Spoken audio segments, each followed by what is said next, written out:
வாழ்க வளமுடன். இப்போ நாம பார்க்க போறது முழையூரில் உள்ள அருள்மிகு ஞானாம்பிகை அம்மன் சமேத அருள்மிகு பரசுநாதர் திருக்கோவில். இக்கோவில் கும்பகோணத்திலிருந்து 10 கிலோமீட்டர் தூரத்தில் உள்ளது. பட்டீஸ்வரத்திற்கு அருகில் முழையூரில் இக்கோவில் அமைந்துள்ளது. இந்த பரசுநாத சுவாமி கோவில் மேற்கு நோக்கி அமைந்துள்ளது. இந்த கோவில் தேவார வைப்பு தலமாகும்.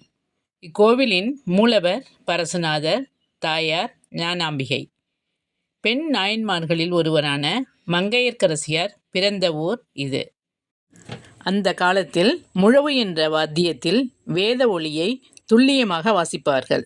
இது ஒரு வகையான மேளவாத்தியம். ஒவ்வொரு வருடமும் அட்சய திருதியை அன்று இந்த முழவு வாத்தியத்தை இங்கு வாசிக்கிறார்கள். அதனால் இந்த ஊருக்கு முழையூர் என்று பெயர் வந்தது. இக்கோவிலில் உள்ள லிங்கம் பீஜாட்சர லிங்க வகையை சார்ந்தது. அதாவது நீண்ட கொம்பு நெடுந்திடை லிங்கம் என்பது பொருள். இங்கு சிவபெருமான் வட்ட வடிவில் 8 பட்டைகளுடன் லிங்க வடிவில் காட்சி தருகிறார். பரசுராமர் பிரம்மஹத்தி தோஷம் நீங்க சிவனை பிரதிஷ்டை செய்து வழிபட்ட தலம். அதனால்தான் இங்குள்ள சிவபெருமானுக்கு பரசுநாத சுவாமி என்ற பெயர் வந்தது. காமதேனுவின் மகளான நந்தினி இறைவனை வழிபட்ட தலம் இத்திருத்தலம். இக்கோவிலின் கருவறை சுற்றுச்சுவரில் லிங்கோத்பவருக்கு பதில் அர்த்தநாரீஸ்வரர் காட்சி தருகிறார்.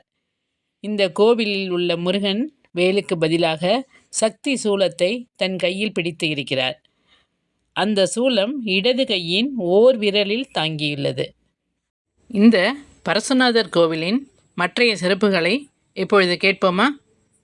ஞானாம்பிகா சமேத பரசுநாதர் ஆலயம் முழையூர். இந்த ஆலயத்தில் அட்சய திருதிங்கிறது நடக்கும். சித்திரை மாதத்தில் திருதிய நட்சத்திரம் அட்சய திருதியை தான் ரொம்ப விசேஷமான காலங்கள். அப்படி நடக்கும் பொழுது பரசுராமர் அம்மாவை கொன்னதுனால எல்லாருக்கும் வர விமோச்சனமே ஆகலை, பாவ விமோச்சனம். அப்படி போகும்போது விமோச்சனம் ஆகலைங்கும் பொழுது திருதிய நட்சத்திரத்தன்னைக்கு இங்கே வரார் பரசுராமர். அப்படி வரும்பொழுது சுவாமி தரிசனம் பண்ணுறார். அப்படி என்ன சொல்கிறாருன்னா, சுவாமிகிட்ட அம்மா கொண்டுட்டேன் எல்லாருக்கும் போனேன் நிவர்த்தி ஆகலன்னு சொல்லும்போது சுவாமி என்ன பண்ணுறார், பரசுராமராக இங்கே காட்சி கொடுங்க, காட்சி கொடுத்து 3 கோரிக்கை கொடுங்க பக்தர்களுங்கிறார். முதல் கோரிக்கை என்னென்னா புது சாபங்கள், முன்னோர்கள் பாவ வினை. 2வது சுகர், பிபி, ப்ரெஷர். 3வது வயிற்று உபாதைகள். விசேஷமான அந்த கோயில் 1000 ஆண்டுன்னு சொல்கிறோம், 5000 ஆண்டுக்கு பழமையான கோயில். இந்த கோவில் சோழர்களால் கட்டப்பட்டது என்று சொல்லப்படுகிறது.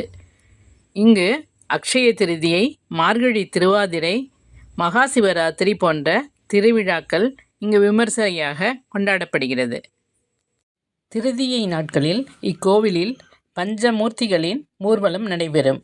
இத்தலத்து இறைவனை வழிபட திருதியை தினம் முக்கியமான தினமாகும். இத்தகைய சிறப்பு வாய்ந்த கோவிலுக்கு நாமும் சென்று இறைவனை வணங்கி ஈசனின் அருள் பெற்று மகிழ்வோம்.